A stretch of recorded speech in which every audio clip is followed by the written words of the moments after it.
পড়াশোনা করবা, সবাই কথা শুনবা। টিং করে আওয়াজ করবা না, কিন্তু টিং টিং করে সিস্টেম করবা না, নয় আমি টিং টিং করে আওয়াজ করলে আমি কথা শুনে যাবা। পোকা দিব তুলসীটাকে, পোকা দিব তুলসীটাকে। এখনো পুরো শেষ হয় নাই। আমি তো পড়াশোনা করবো না। হ্যাঁ, পড়াশোনা করবি না? হ্যাঁ, পড়াশোনা করতে নাই, এখন ঘুমাইতে হবে। তুই একদম টিউশন করবি না।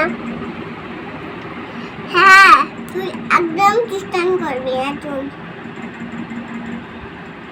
এই রাখ, কত সুন্দর লেখা দেওয়া যায় না? এই রাখ। তুই এই তো নিজে লেখ তো। না দিদিমণি, আমি এখন লিখবো না।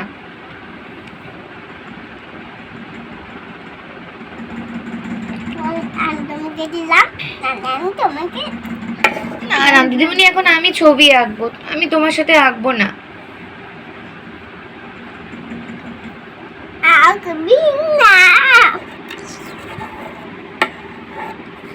একদম একদম পড়াশোনা করে এখন একদম এখন হচ্ছে পড়াশোনা করলে তো আমি খুশি হব। তারপর তুমি পড়াশোনা করে লাগবে, কলম দিয়ে লিখতে হবে, আঙ্গুল যাবে, লিখতে হবে। দিদিমণি, তুমি সব পড়াশোনা পারো? আমি দিতে পারে না, বললাম শেষ শেষ শেষ। তুমি আগে স্যার বলো না, তোমাকে আমি স্যার বলবো? কিন্তু তুমি তো স্যার না তো। স্যার তো ছেলে দাদামণিদেরকে স্যার বলে, আর দিদিমণিদেরকে তো ম্যাডাম বলে, দিদিমণি বলে। তোমাকে আমি কি বলে ডাকবো?